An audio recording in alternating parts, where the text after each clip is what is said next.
बोल शंकर भगवान की जय। उमापति महादेव की जय। श्रावण महात्म का 24वां अध्याय। इसमें भगवान सदाशिव कृष्ण अवतार तथा राजा महासेन की कथा सुना रहे हैं। भगवान श्री सदाशिव बोले कि हे तात, पूर्व कल्प में दैत्यों के भार से अत्यंत दुखी होकर पृथ्वी श्री ब्रह्मा जी की शरण में गई। उसके मुखारविंद से दुख का वृतांत सुनकर श्री ब्रह्मा जी क्षीर सागर में गए और वहां जाकर भगवान श्री हरि की बहुत स्तुति करके उनको प्रसन्न किया।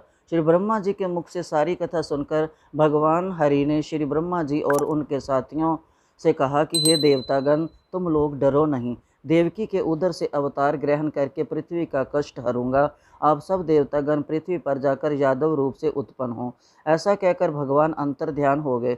भगवान के देवकी के उदर से उत्पन्न होने पर कंस के डर से वसुदेव ने उनको गोकुल में नंद बाबा के यहाँ रखा। भगवान जब थोड़े बड़े हुए तो उन्होंने मथुरा में आकर गणों सहित कंस का वध कर डाला। तब मथुरा निवासियों ने भगवान से प्रार्थना की कि हे कृष्ण, हे महायोगिन, हे भक्तों के अभेदाता देव, शरणागत वत्सल, आपको हम लोग नमस्कार करते हैं। आप हमारी रक्षा करो। हे देव, किसी को भी आपके जन्मदिन का ज्ञान नहीं हुआ। जान लेने पर हम सब उस दिन वरदोपनोत्सव करेंगे। भगवान ने उन लोगों की भक्ति, श्रद्धा तथा अपने में आत्मीयता देखकर उन लोगों से जन्म दिवस में होने वाले कार्य को कहा। उन्होंने सुनकर उसी विधान से व्रत किया। व्रत करने वालों को भगवान ने अनेकों वर दिए। हे तात, इसके संबंध में मैं तुम्हें एक प्राचीन इतिहास सुनाता हूँ। अंग देश में उत्पन्न मित्राजित नामक एक राजा हुआ था। उसके पुत्र का नाम महासेन था। वह सत्य के मार्ग पर चलने वाला तथा अत्यंत साधु स्वभाव वाला था।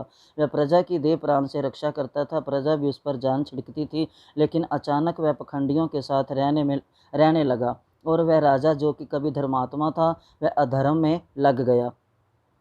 वह वेद शास्त्र तथा पुराणों की निंदा करता था और वर्ण आश्रम धर्म से बहुत द्वेष करता था। हे तात, इसी प्रकार बहुत काल बीत जाने पर उसकी मृत्यु हो गई और वह काल के वशीभूत हो यमदूतों के वश हो गया। यमदूत उसे पाशबंधन में बांधकर यम के समीप ले गए और दुष्ट संगति में रहने के कारण उसे बहुत पीड़ा और प्रताड़ना दी गई। फिर उसे नरक में गिराया गया। वहाँ भी उसे बहुत काल तक अत्यंत पीड़ा और प्रताड़ना दी गई। नरक भोगकर अपने पापों के कारण उसे 50 योनि प्राप्त हुई। भूख प्यास से अत्यंत व्याकुल होकर वह इधर उधर घूमता रहा। मारवाड़ देश पहुंचा और एक वैश्य के गंभीर में शरीर में प्रविष्ट हो गया। उस वैश्य की देह में प्रविष्ट हो गया। उस वैश्य की देह में प्रविष्ट होने के बाद वह पुण्य देने वाली मथुरा नगरी को गया। मगर मथुरा के पास पहुंचने पर मथुरा के रक्षकों ने उसे वैश्य की देह से अलग कर दिया। वहाँ पर वह वनों में तथा ऋषियों के आश्रमों में घूमता हुआ दैव योग से जन्माष्टमी के दिन ऋषियों तथा द्विजों द्वारा की जाने वाली महापूजा में सम्मिलित होकर रात भर जागता रहा। उसने वहाँ हरि कथा सुनी, जिसके प्रभाव से वह उसी क्षण कहीं निष्पाप, पवित्र और स्वच्छ चित्त होकर प्रेत शरीर को छोड़कर विमान द्वारा विष्णु लोक में पहुँच गया। यमदूतों से त्यक्त होकर वह दिव्य भोग सन्मत हो गया। इस व्रत के प्रभाव से वह मोक्ष को प्राप्त हुआ। तत्वदर्शियों ने इस व्रत को साविधि करने के लिए कहा। ये व्रत सब इच्छाओं को पूर्ण करने वाला है। इसके करने से मनुष्य को सब अभीष्ट प्राप्त हो जाते हैं। जो इस तरह जन्माष्टमी का व्रत करता है, उसकी सभी कामनाएं पूर्ण हो जाती हैं। हे तात, वह वैकुंठ में देवमान से 1,00,000 वर्ष तक अनेक तरह के भोगों को भोगकर पुण्य शेष होने पर यहाँ आता है। वह इच्छा समृद्ध तथा अशुभ रहित राजवंश में उत्पन्न होता है। विद्वानों को चाहिए कि सदा कृष्ण जन्म का विधान लिखकर दूसरों में इसका प्रचार करें तथा सर्व शोभा सन्मित कृष्ण जन्म का एक जगह संभार इकट्ठा करें।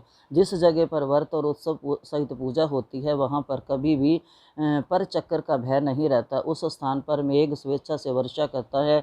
जिस घर में भगवान श्री कृष्ण चंद्र जी भगवान की पूजा होती है, वहाँ सब प्रकार की रिद्धियाँ सिद्धियाँ होती हैं तथा प्रेत आदि का भय नहीं होता। संसर्ग में भी जो भक्ति द्वारा अव्यग्र मन से व्रत का दर्शन कर लेता है, वह पाप ताप से छूटकर हरि के चरणों में पहुंच जाता है। बोल शंकर भगवान की जय।